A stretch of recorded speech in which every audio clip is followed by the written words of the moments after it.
Allahumma salli ala Sayyidina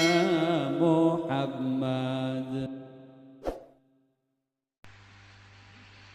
Ayat anu terakhir ieu ayat anu geus teu bisa diganggu gugat kana haramna arak, haramna judi, haramna kitu turah taroh azlam, termasuk anu sob patung-patung arca-arca geus teu bisa diganggu gurat-gurat, diganggu teu bisa diganggu deui patok gurat batu haram mutlak. Nu mantak Gusti Allah ngajelaskeun make bahasa anu indah cek ahli bilagah geus kateropong ku gaya bahasa-bahasana ge. Artina make kalimat-kalimat anu sangat mengarah karena haram secara mutlak tentang minuman jeung judi. Hiji Gusti Allah teh make ayat innama mimitina teh ya Allah eta teh maedahkeun kana hasr. Ya ayyuhalladzina amanu innamal khamru wal maisir tamaka innama wa adawatul qasri illa innama atfun wa taqdimun kama taqaddama. Ulah sambarangan mun make innama. Berarti ieu luar biasa make innama mas sarua jeung kieu lantaran di dieu hukumna tarijusum min amali syaitan kulantaran aya innamal khamru wal maisiru wal ansabu wal azlamu rijsum min amali syaitan. Rawong kuari ku ilmu ma'ani cek ilmu ma'ani malantaran aya adat koser bentukna inama lamun ku urang dilempengkeun masar wajeng la rijsa wala syai'a min amali syaitan ila hadhil arba'ah eueuh anu ijib eueuh anu najis eueuh anu panggoreng-gorengna eueuh hiji perkara anu jahat tina pagawean setan kecuali nu opat ieu patok geus tama bahasa teh eueuh nu pang nejis-nejisna pang ijid-ijidna pang goreng-gorengna pang jahat-jahatna pang bolon-bolonna pang goblok-goblokna pang naon deui ieu kecuali nu opat ieu eta bahasa dina mah teh kos kitu dilempengkeun make fan ma'anil la rijsa wala syai'a min amali syaitan illa hadhil arba'ah entak mun teu ngaji ma'ani moal beres ieu opat hiji khamr dua judi maisir tilu ansab opat azlam sedengkeun nu opat-opatanana eta di cadasna aya di sepatan aya di Cikupa loba pasar Kemis mah teu komo Cilongok mah eueuh bae ngan di mana-mana orang Cilongok Masyaallah opat ieu mabok baheula mah di kota ku ari handapeun tangkal awi masyaallah jorhe jasa urang kota mah batukna ge homer nu seungit teh urang dieu masyaallah begitu batuk teh ka ambeuna buh masyaallah bala-bala jore pan eta mabok bala tuh kitunya judi baheula mah hanya jelema-jelema bararia sabae nu baraga duit cina encek kuari mah kuari di lembur judi naon bae pake judi batung arca jeung sajabana kitu keneh azlam wah masyaallah mantap kurang minta ka Gusti Allah mudah-mudahan urang kabehan dibere bersih tina panyakit nu opat ieu dibere embung ngalakonan nu opat ieu samping urang oge anak urang mudah-mudahan dibere salamet tina panyakit nu opat ieu incu urang turunan urang mudah-mudahan mun tayang ka Gusti bere salamet ku Gusti Allah tina panyakit nu opat ieu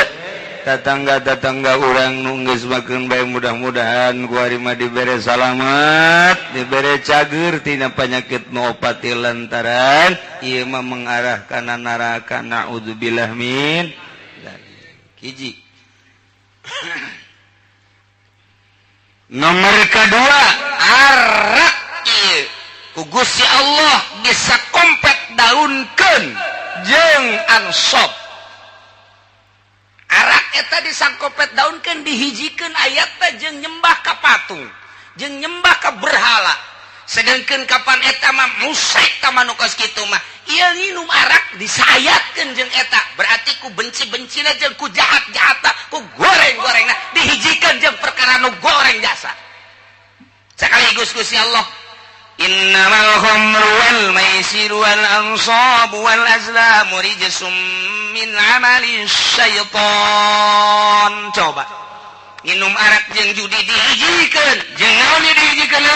jeung nyembah ka patung jeung nyembah ka berhala. Masyaallah, cek Kangjeng Nabi nu mantap, cek Kangjeng Nabi syaribul khamri ka'abidil wasan, jelema nu nginum arak sarua jeung jelema nu nyembah ka patung. Masya Allah, eta teh kunaon eta ku gede-gedena dosa nginum arak dihijikeun beda ayat teh disakompet daunkeun ku Gusti Allah, innamal khamru wal maisir wal ansab wal azam raisun. Mantap cek Kangjeng Nabi syaribul khamri ka'abidil wasan, jelema nu nginum arak sarua jeung nyembah ka patung. Di lembur urang nu nginum bir loba jasa, nginum menzen loba jasa, vodka macem-macem. Ya Allah ya Rabbi, na'udzubillah min. Nomor katiluna Gusti Allah teh atuh nitah ngajauhan ku bahasa fajtanibu innamal khamru wal maisir wal ansab wal azlam rijsum min amali syaitani fajtanibu.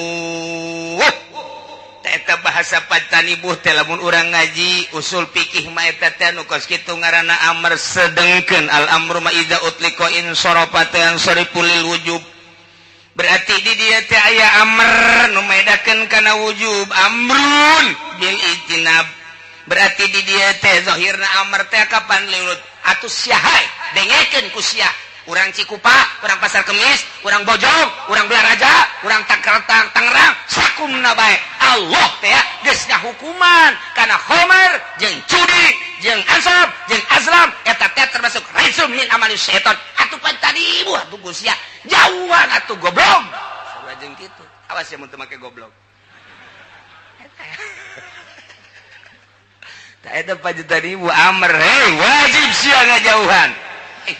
Namun dibongkar satu kalimat encan ieu teh cara Imam Syafi'i dek ngabongkar hukum teh kitu heula, preteli disebutna mufradat.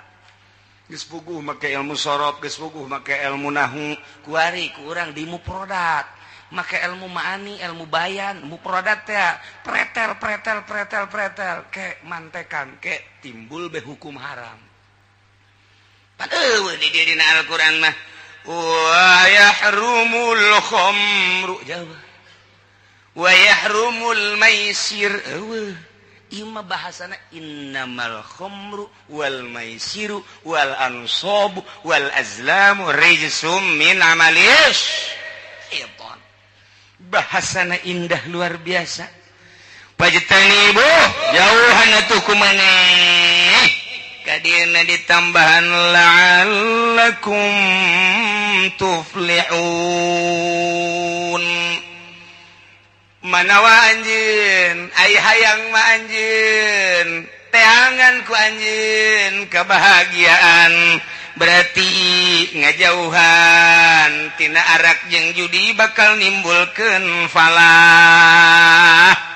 Lamun maneh ngajauhan mabok, maneh ngajauhan judi, maka bakal didinya aya kebahagiaan. Dibalikeun ku urang, lamun ja'lul ijtinab minal falah atu wa idza kanal itimad falah wa idza kanal bakal itina bupalaan atuh kan al irtikab khaibatan di mana ngajauhan minuman ngajauhan judi bakal ngajadikeun kebahagiaan dunia jeung akhirat atuh berarti mun ngalakonan bakal jadi kabahayaan di dunia wal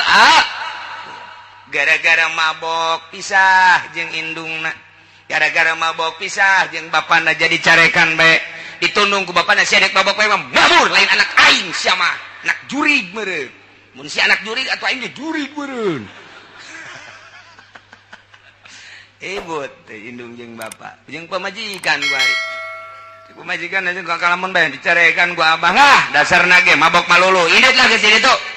gas wari mah mana si bae di dieu kawin dia geus papisah mah dia laku kawin deui geus teu dage lah daripada boga salaki kos kitu daya ku pamajikan indit eta gara-gara mabok rugi dunia jeung akhirat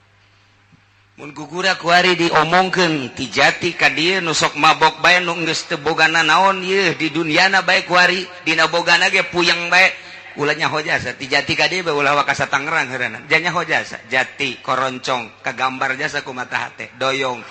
gelam gembor atuh kabayang jasa jelema-jelema na kos karari itu kabeh ge terus ka dieu ka Sukamantri komo Sukamantri mah jawarauh kabeh kagambar ku mata hate ke kebon kalapa kadinya nusok mabok teh nyaho jasa ulah sangka aing teh nyaho anak Ki Haji tinggal anak Ki Haji guys terus kabelah dia ka Picung ke pasar Kemis emang aing teh nyararaho jangkung gede jelema nyaho jasa aing ge mararabok nu kunyin aya di dinya nyaho tah nu bebeakan bae nyaho nu marah bae nyaho nu ribut bae kuari nyaho nu walah weuleuh bae nyaho sekitar jati datang ka pendek ting pasar Kemis lah ka ditu tuh ka mana karena ka naon karena kaputat nyaho datang kaputat nyaho emang kiai nyahoan jasa emang kumaha kitu bebeja ka aing jelema-jelemana ulah pajar gaib sia mah masih pajar gaib bae tuh deui ka kukun menyararaho tuh masyaallah nya sok di hareupeun guru hehehe cek anu aing teu nyaweun beureun sia teh tukang mabok nyaho aing kebal-kebal cabok sia ku aing emang wani ya leutik mah wani kanu gede henteu ngagantungkeun bahagia nyantelkeun bahagia Gusti Allah make bahasa la'allakum tuflihun bahagia maneh mun ngajauhan mabok jeung judi lamun ngajauhan mabok jeung judi bakal nimbulkeun kebahagiaan dunia jeung akhirat mun ngalakonan rugi dunia jeung akhirat eta kakarak duniana rugi komo di akhirat nama dibeulem dikerebakeun dikulub ke di neraka jahanam alhamdulillahirabbil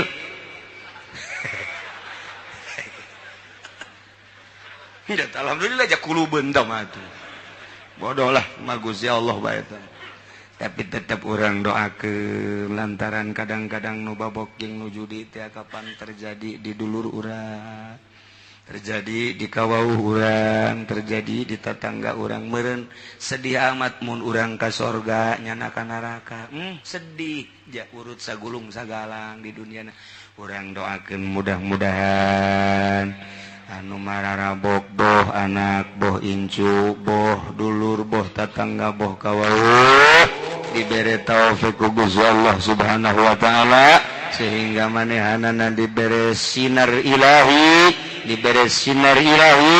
nyaho kana bener tobat ninggalkeun kabairna amin ya rabbal tambahan deui ku Gusti Allah innama yuridu syaitan wa yuqi'a bainakumul adawata wal baghdha fil ghamri wal maisir deuk kumaha bagusna atuh judi jeung mabok mah lantaran ku setan dijieunkeun hiji alat setan teh nyieun alat anu paling luar biasa ampuhna babarieun jasa jang nimbulkeun bagdo jeung adawah teu saha asal geus mabok bae ge teu saha asal geus judi bae ge boro-boro jeung sasaha bapana judi jeung anakna ribut bapa jeung anak gara-gara judi gara-gara mabok ribut anak jeung bapa jeung incur ribut iyalah pagawean jahat luar biasa tambahan deui wa yasuddakum an dzikrillahi wa anis shalah mabok teh Gusti Allah geus ngajelaskeun kana kabahayaan anak karusakan anu nimbulkeun di dunia jeung agama, di dunia jeung akhirat. Naon? Eta teh sakumaha tadi jeung deui ngahalangan tina eling ka Allah jeung tina salat. Mana aya jelema nu babok jeung nuju di haju salat, dina salat teh hayang kadeuleu doang. Moal kuateun nya salat eueuh batur mah cenah geus jadi Ki Haji tinggal Ki Haji. Tetep bae asal mabok jeung judi moal daekeun zikir ka Gusti Allah, moal daekeun salat ka jeung kukumaha ge. Sebab hijab antara dirina jeung Gusti Allah Subhanahu wa ta'ala. Nah, terakhir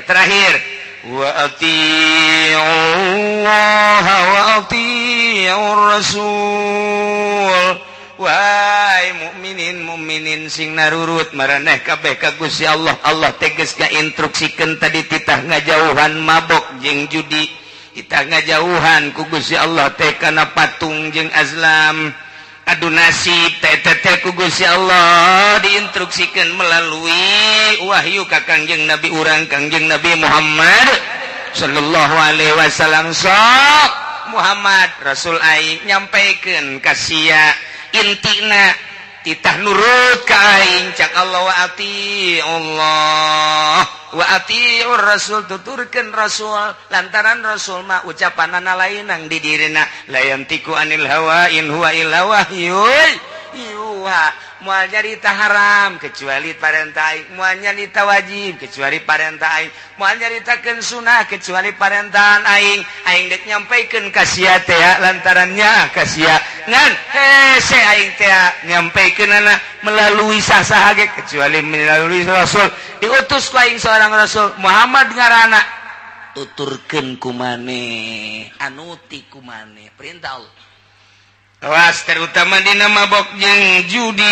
jeung patung jeung azlam nu opat teh tadi. Na ieu mah dijelaskeun wahdaru cek Gusti Allah, hati-hati. Nurut maneh ka Gusti Allah, nurut maneh ka parentahan Rasul Allah, tapi wahdaru awas hati-hati. Kumaha hati-hatiana? Lamun maneh nurut salamet, mun maneh teu nurut bahaya. Fa in tawallaitum, maka lamun maneh mengo, mun maneh ngabalieur, lamun maneh teu nuturkeun ka perintah Allah, teu nuturkeun teu ngajading kana ucapan Kangjeng Rasul, perintah-perintah Kangjeng Rasul ku maneh teh dihirup, fa'lam kanyahokeun ku anjeun annama ala rasulinal balagul. Mubin Rasul mati kasangkut paut eueuh deui nyana mah ngan sakadar nyampaikeun doang. Maneh nurut salamet, maneh teu nurut bahaya. Rasul mah teu aya naon-naon, teu aya gantar kakaitan, teu aya hubungan, nyana mah ngan sakadar diberekannya bae ka umat nyampaikeun ti aing. Andai kata Rasul teh nitah ulah mabok maneh nurut salamet, andai kata Rasul nitah ulah mabok maneh teu nurut, ih atuh Rasul mah teu kasangkut paut. Lantaran Rasul mangan sakadar annama ala rasulinal balagul mubin, ngan sakadar nyampaikeun. Rasulna parantos teu aya tilar di dunia mah, disampaikeun ku para sahabat ayat ieu. Sahabatna geus teu aya, sampaikeun ku tabiin geus teu aya, disampaikeun ku asbat tabiin. Tahun 2011 penyampai lidah Kangjeng Nabi di Jakarta loba keneh, di Pandeglang loba keneh, di Serang Pandeglang, di Serang loba keneh, saantero dunia nu nyambung lidah ayat ieu loba keneh. Ngan hanjakal teh kumaha? Hanjakalna ieu pemerintahna. Pemerintah teh dirina artina nu marentahna ieu adalah bener-bener henteu mengamati ayat ieu. Sehingga nyana teh ngajual ayat. Kumaha ngajual ayat teh? Ai dina zahirna mah ngalarang nyana titah mabok di panggung sapeting bisa 2-3 panggung horeng jerona mah ojol ayat eta teh jang meuli meo. Moal teurak kajen ku kumaha ge. Aya jelema nu mabok didakwahan ku kiai model kos kitu, teuk ceuli datang ka teurak we. Moal teurak. Naon sababna? Lantaran ojol tah mah ojol ayat. nyana ngaluarkeun ayat susuganan mancing lain mancing supaya menang hidayah tapi nyana mah mancing supaya dapurna ngebul mal beres nu mantak lantaran ojol deulekeun geus maotna deulekeun cek Imam Ghazali deulekeun geus maotna be trek be kiai nu sok dakwah maot misalnya ieu maot aya eueuh nu zarah umat kadinya ternyata eueuh apakah teu wauheun wauh apakah teu akrab kunaon bung jarah pan nyana baheula dakwah abi dakwah lagi dibayar ieu gua ojol teh nama dakwah eueuh karasa tapi lamun nyana tilok ojol ku dunya maot Masya Allah nyana pernah datang ka imah aing nasehatan dibere mah dibere tapi teu maksudna nyana itu maksudnya angan kos gitu cek pemuda teh Masya Allah keur aya nyana mah urang teh ku sasalaman ge kana sehatan ku neuleuna ge kana sehatan komo lamun geus ngajina kana sehatan emang teu maksud ojol jeung dunia geus maotna jelema daratang ka makomna hadiah ka makomna ziarah ka makomna deulekeun geus maotna mun biasana ojol jeung dunia pek be eureun moal aya nu inget teh eta teh rahasia anu luar biasa terahasia anu luar biasa maksudna Imam Ghazali dek garitakeun keikhlasan jelema deuleu geus maotna bae nu mantak urang zararah katua ka naon kitu ngaranna ka Maulana Hasanuddin ahli ikhlas urang ngajarahan ka Maulana Yusuf ahli ikhlas urang ngajarahan deui kitu ka mana kana jadi ka Ki Ayasnawi ahli ikhlas asal ahli ikhlas jelema ku Allah digiring-giring ditaku saha eta zarah aya nu ngagiring-giring eueuh di lembur urang aya jawara paeh hayang urang jarah ka dinya atuh henteu pancena sok nganasehatan gatunya mah marah aya kiai maot teh henteu dijarahan ku muridna acan muridna ge santrina ge teu jarah-jarah acan sangheuk bawatna teu bisa dibobodo nurani mah kunaon eta baheulana jago mah ngajago ngajina hebat mah hebat ngajina cuman ojol jeung dunia lamun ditanya kunaon sih teu daek jarah henteu lah kunaon emang pan ngadidik sia atuh ngadidik ge bae lain sok dipentaan asal aya anu ngaji bae tah murid aing sing ade eta hancengan aing teh sing ade nu nanya masalah bae jadi murid oleh kaum mana teh sekali nanya sejutanya nyen pondok menta nyen majelis menta ojol teten kos kitu ngaran mal beres nyen kudu nyen majelis manyanana atuh ai masyarakat titah nyen majelis aya nyana meuli apansa eta goblok kiai di Singapura kos kitu eta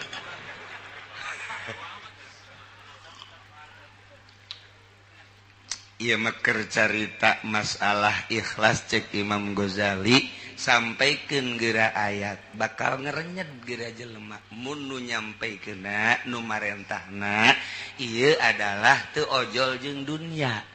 sok wahai para pemuda nyaahan diri maneh jamual ngora bae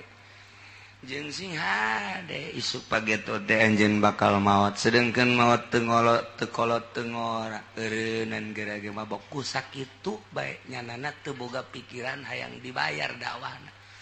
aya bae 2-3 mah nu eureun sanajan nu maju aya 10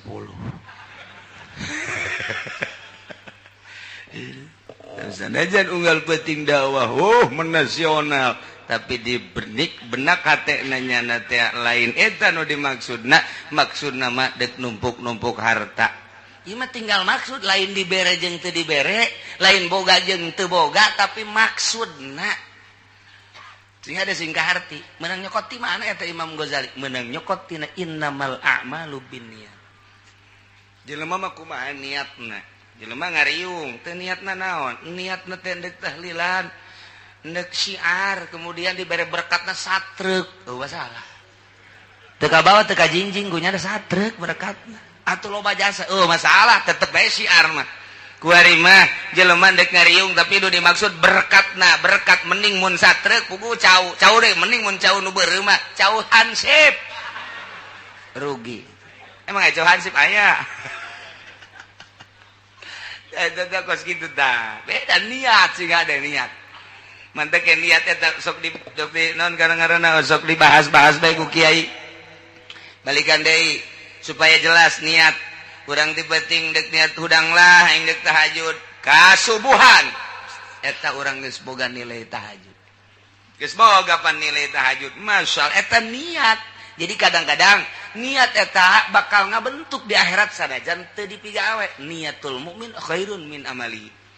mantak ngaji niatna deleukeun ge kadangana beda ieu sorana beda sora lamun niatna ikhlas mah beda nyelecep ka jero hatena teh rindu ka jero hatena ngeunaheun ka jero hatena teh eta teh bakat tingku ikhlas di jerona ikhlas teh naon teh lain diomong ikhlas mah teu hayang urusan dunia hayang kalem teh hayang dimulai diagung-agung teh deuk nyampaikeun ayat ieu mah supaya manusia bentak mata hatena henteu maksud hayang dibayar kabeneran diagung-agung aja dibayar dibere eta teh urusan batur asal dirina nah iyalah nu hese teh berangkat awalna begitu ngalengkati mah dek naon maksudna dakwah dek naon maksudna ayeuna ieu mah dek dakwah bae ayo ngan eta teh sok ngomong-ngomong sabaraha jam ieu nya setengah jam bos setengah jam lamun naik kareta mun sedang ka mana ieu oh bayaranna ge gede cabok ya kos gitu mah eta teh ikhlas eta kos gitu kan eta teh tah piceun mun hayang bener piceun mun hayang bener yeuh nyampaikeun ayat ieu disampaikeun di dunia ayat ieu disampaikeun mabok makin menjadi-jadi hese luar biasa nah ye diakhiri ayat nu tadi teh ku ati Allah wa atiur rasul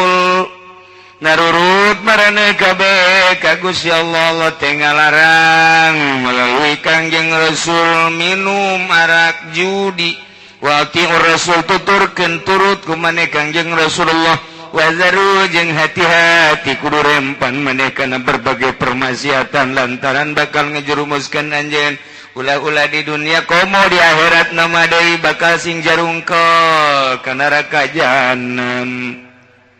lamun nurut atuh salamet lamun ngabalieur mengo fa in tawallaitu mani taat mun maneh ngabalieur tina taat Rasul mah Rasul bae tapi teu didenge kiai mah kiai bae tapi teu didenge fa'lamu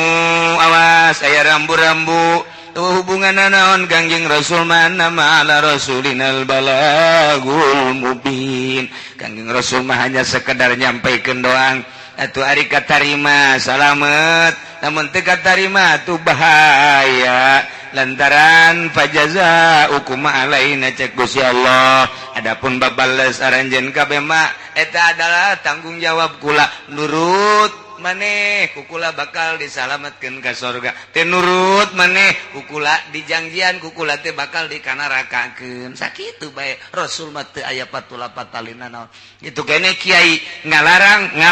niat mah sakadar dakwah bener-bener lillahi taala aju jeleumana teh daek narurut ka kiai ih atuh annama ala rasulinal balagul mubin kiai mangan sakadar nyampaikeun doang nurut jeung teu nurut lain urusan kiai mentak kiai ulah marah lamun dakwah teh aju teu narurut marah kieu goblok sia teu nurut ka aing deuk nurut ka aing deuk nurut ka saha sia tolol sia goblok sia eta kiai moal beres sama kos kitu mal beres atuh ieu keur nyampaikeun mah nyampaikeun bae haram riba haram ngredit haram praktek isuk-isuk datang Waalaikumsalam naon ya ampura kiai kunaon aduh doakeun kula bulan kemarin itu bisa bayar kreditan hareup mudah-mudahan boga cek hate aing kamari aing nyampaikeun haram ku ari minta doa ka aing aing teh sieun nu kabalingar sebenarnya Deres-kene sama kos gitu. Deres-kene. Nu kieu, Waalaikum, cerik bae. Oh, nyabikang di mana? Di mana? Oh, udah deket cenah di dinya. Enak. Aduh, cenah daripada ditarik deui ku dealer mau nginjem duit. Ya. Iya.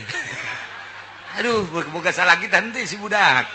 Mun teu onam. Artina itu depan Masya Allah kula ngajing mengaji baik ka kiai ngadenge mangadenge bae aji imang nginjem duit bae jang bayar kreditan innalillahi wa inna ilaihi kudu kumaha ta atuh teh kumaha nyampaikeun anak nyampaikeun bae ngan can datang ka hatena can dibere hidayah ku Gusti Allah berarti mahal teh anu ngagulak-gilekeun mah anu ngaleungitkeun hijab mah lain kiai lain wali lain Kangjeng Rasul nu mere hidayah mah Gusti Allah Subhanahu wa taala. Masyaallah. Timbul pertanyaan-pertanyaan para sahabat.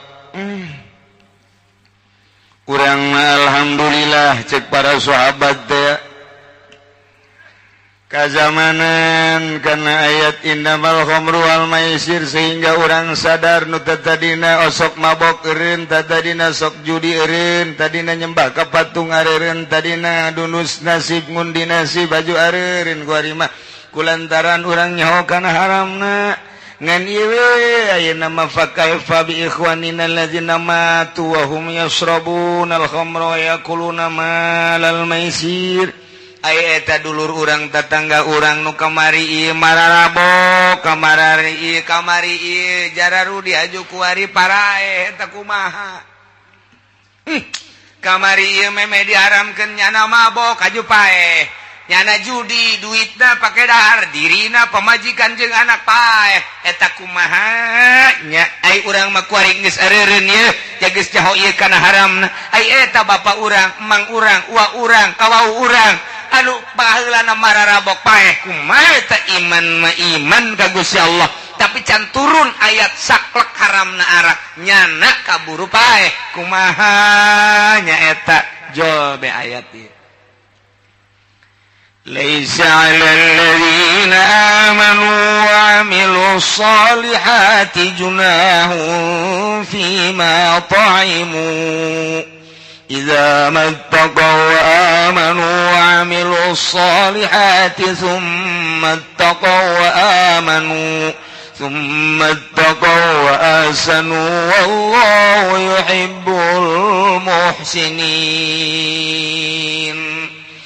Cek Gusti Allah laisa 'alal ladzina amanu wallahu alam bimuradi teu aya tetep ka jelema nu ariman ngimankeun geus amilus sholihati bahkan beramal saleh junahun dosa teu kadosaan fi mataimu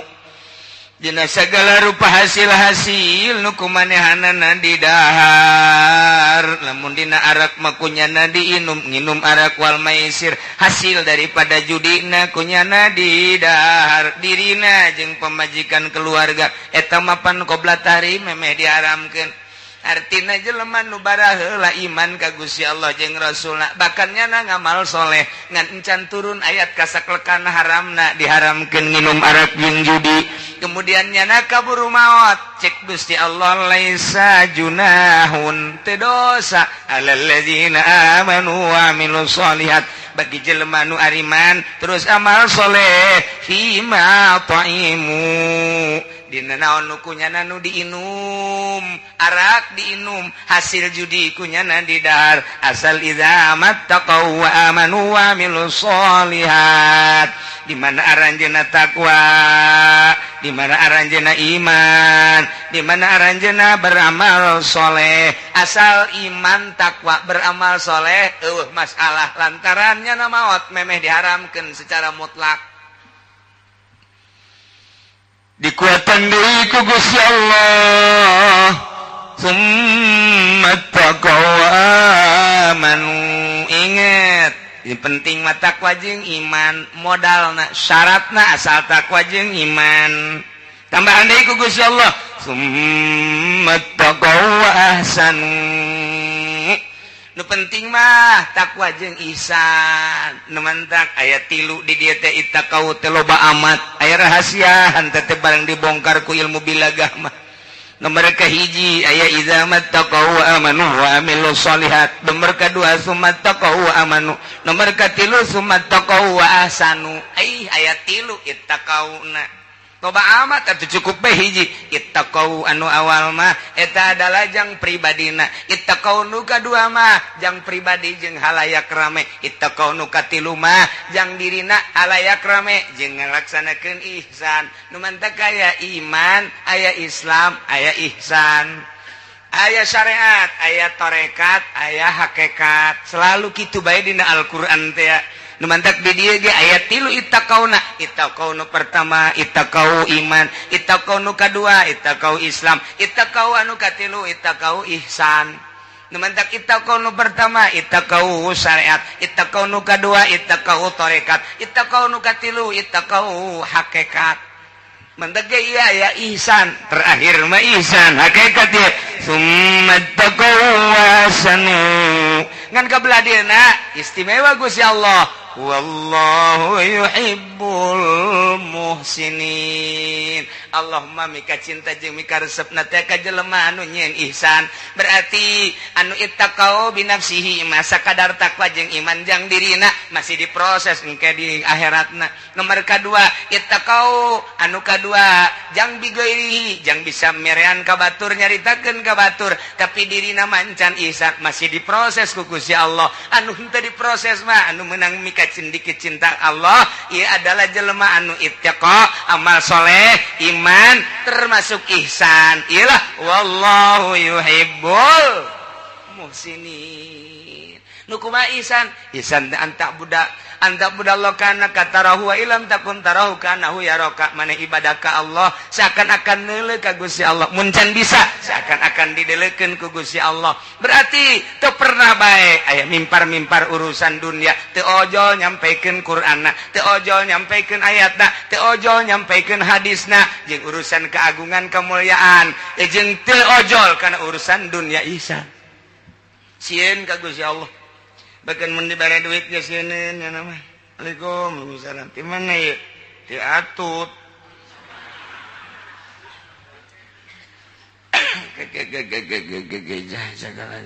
ai butuh ieu ka duit teh ngieu teh pan keheulanya halal apa haram kitu ahli Allah kela dieu kala sabaraha duit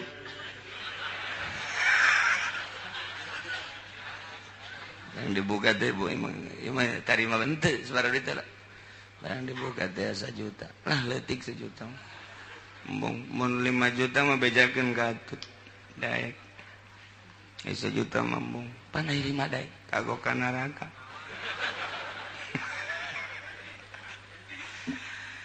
aduh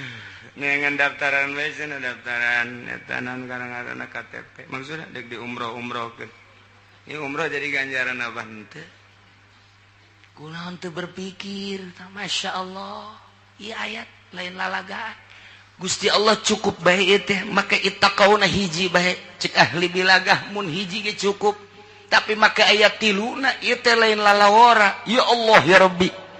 maka idza mattaqaw wa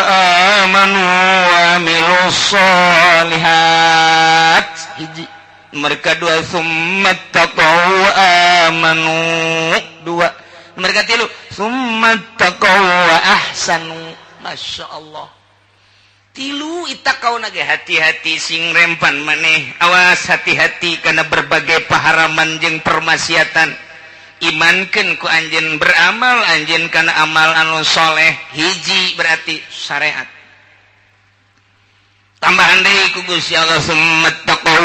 wa amanu mentak ka dieuna ge make tafsiran Imam Jalal teh sabatu ala taqwa wal iman di jerona teh geus tetep takwa jeung iman ngan kuari ngalaksanakeun nya nante akana intisari takwa jeung iman tarekat ngaranna suluk disebut berangkat kuari mah lain sakadar iman tetapi nyana berangkat hati teh supaya benar-benar deket jeung Gusti Allah supaya datang ke mana ya supaya datang dirina teh ka Gusti Allah emang Gusti Allah bisa ditempuh jalan mana bisa ente naik kereta bisa ente naik kapal atau naik Apollo oh otak nancan datang eta budak Gusti Allah mah di mana-mana aya tapi lain berarti eta Gusti Allah kumaha tuh ngaji nu mantap ge jangan ngaji geus terus bae atuh otakna pendek jasa sih mah campur jeung naon wayah ngaji wayah datang ka imam nonton TV melulu HP bae meuli nu anyar deui oh budak trizi HP na geus mending mun ngarakene aki-aki geus bau kuburan mamawa HP keneh bae ya Allah ya Rabbi tak aki-aki buang ka warah jas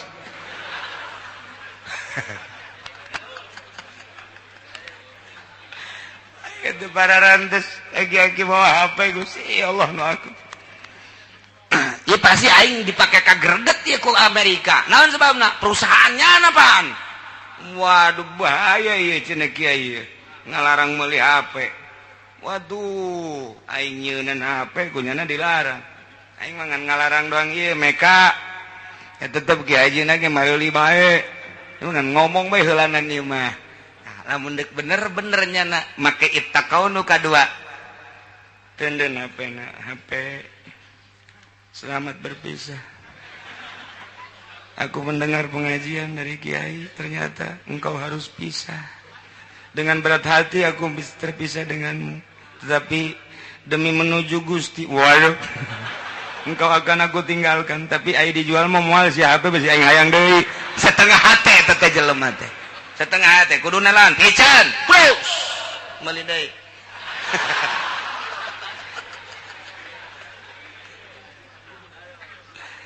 lain lalagaan ibadah teh nu mantak urang eueuh ngeunah kumaha ilmu fatul muin mah aya ilmu jamul jawame mah aya ilmu tafsir mah aya kok eueuh ngerenyet cenah ibadah eueuh ngeunah asal eueuh ngeunah bae ge kadeuleu jelema mah sinarna eueuh emang kumaha gitu lamun aya jelema nikmat ibadah ngan nyaritakeun nikmat ibadah mah teh mah geus rasiah bae hese nyaritakeunana ngan beda engke sinarna boro-boro ndek nanaon tah pepegatan jeung HP bae geus sakitu hese aing mah jaga sekolot umur 60 tahun ku batur di ustad-ustad jeung di kiai-kiai lah HP aing isin aing geus aing mah moal ku ari mah HP teu boga nonton TV bae atuh ieu bagi berat penyakit bagi ti parah ieu mah impus ieu mah kiai kos kieu mah geus teh TV geus sia mangpaat aing neuleuan sia bae ti baheula teh ngan saukur berita bae paling ge anu-anu lah film nyanyi geus teh hayang aing mah geus tah dua tang coba ge dua bae HP jeung TV ieu teh di jero hate diberesihan teu hayang teh mah kos kitu mah lahun walabun teh mah geus aing mah deuk ka Allah bae saminggu bae ngerenyet bakalna hayang meuli deui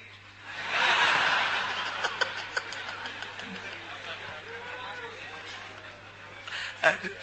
menang saminggu dari cokot deui HP tidak kuat aku berpisah denganmu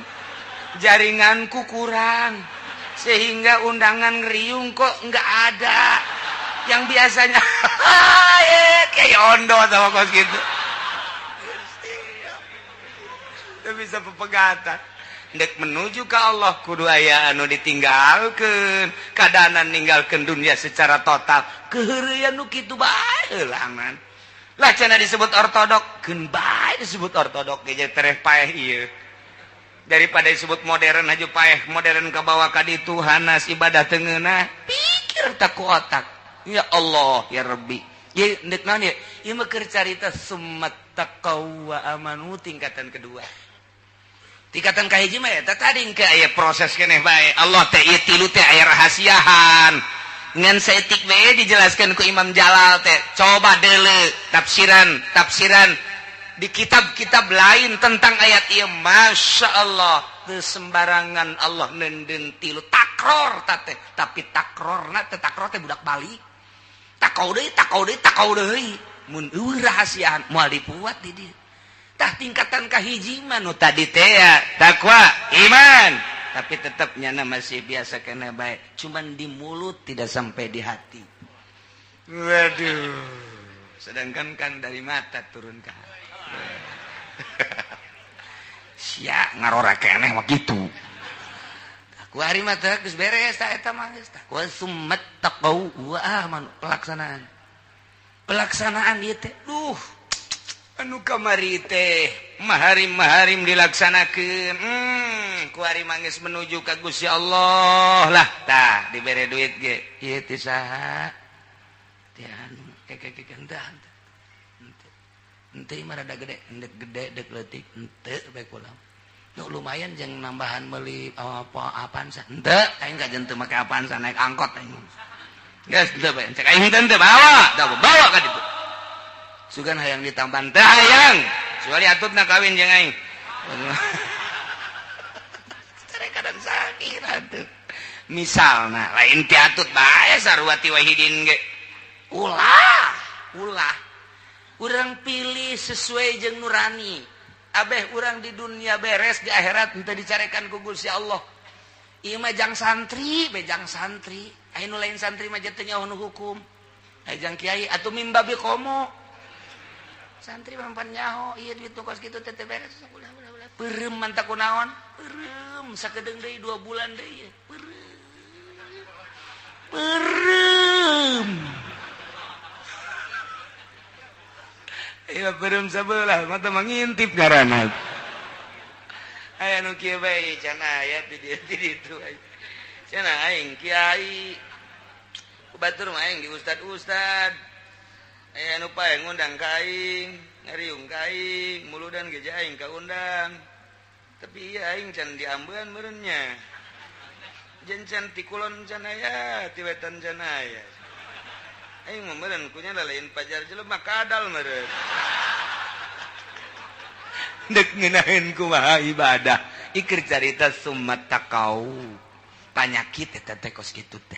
geus HP panyakit TV panyakit jaringan-jaringan panyakit duit nu teu pararuguh panyakit lepaskeun geura eta sok kudang peuting usolli Allahu akbar maaf engke bakal kabayang guru ikhlas urang bakal Allah mere kos kitu heula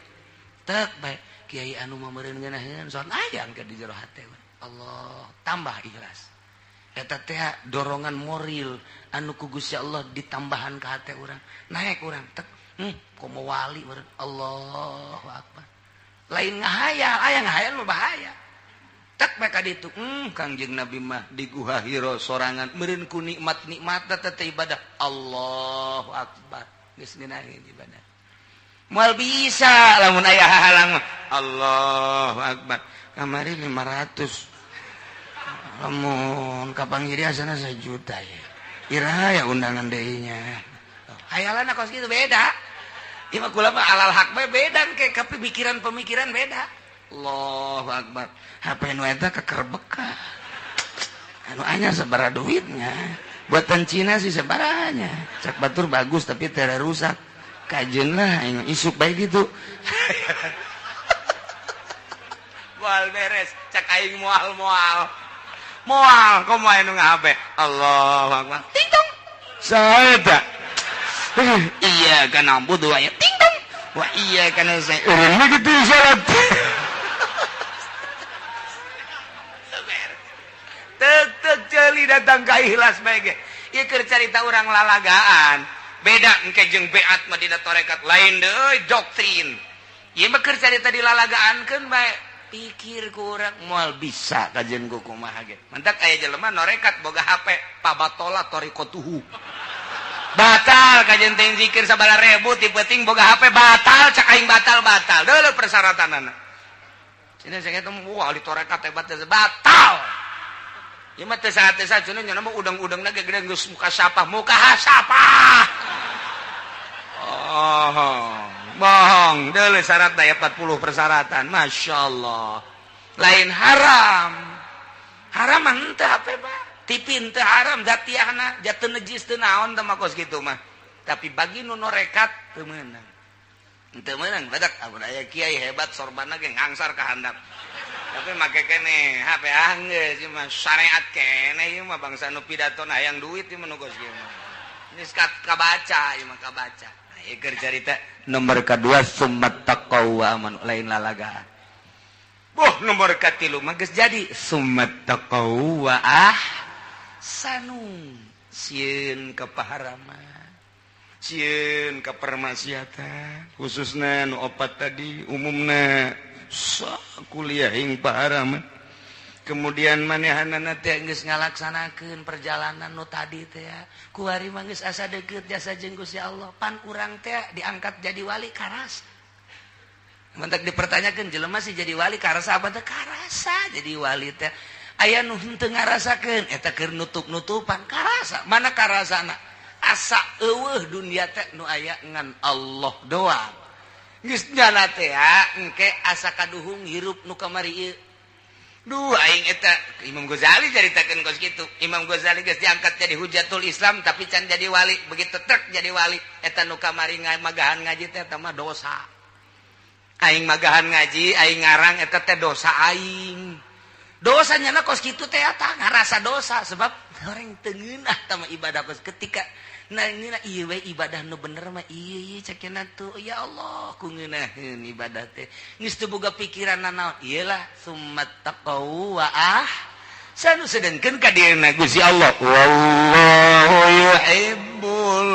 muhsinin lain letik-letik ayat ieu teh mantap ge masyaallah hiji ku Gusti Allah dihampura dosa-dosa jelema anu baheula nginum arak aju ngimankeun jeung amal soleh lantaran nyana nginumna teh meme diharamkeun secara mutlak kakarak aba-aba doang aju kaburu maot kitu keneh nyana barang dahar tina hasil judi eta ge sami bae dihampura lantaran can turun ayat secara mutlak berarti luar biasa Gusti Allah mah ari encan datang ayat mah tetep bae dihampura kos urang ibadah aju teu nyaho dihampura bae mantak ibadah mah makin bodoh makin gampang jih atau makin gampang urang dek ka Mekah kemudian aya nama toab sedangkeun lamun toab teh kapan kudu boga wudu jaat toab ka salat sedangkeun kuari hese ngaraksana lantaran atupan jelema teh ribuan urang kakarak ge salengka geus aya jelema urang takroni nya hideung antal jeung urang mending mun putih mah nya hideung nya batal man gereget eta urang kitu mah urang kalau kurang India atau Pakistan tapi nu geulis teh bagon nu teu geulis mah makanya kertoab sih ditakeun geulis andai kata aja sia mapan kitu bae pikiran teh batal kumaha atuh ji atuh taklid ke mazhab Hanafi mantak naon ja mazhab Hanafi mah teu batal mun antel kulit jeung awewe aju taklidna di mana ieu ti wuduna keneh apa ti toapna tergantung jelemana lamun santri ustad kiai taklidna ieu adalah ti wuduna lamun jelema teu mondok kuari ka Mekah titah taklid ti wuduna ge teu bisaeun bingung nya geus begitu wudu sampai engke bae tah dina toapna abdi taklid ka mazhab Hanafi nu cek mazhab Hanafi mah antel kulit awewe jeung lalaki teu batal geus bae wuduna sampai tapi nyana toapna toap make Hanafi jang nu bodoh mah atuh sanajan didedet-dedet ke emang bodoh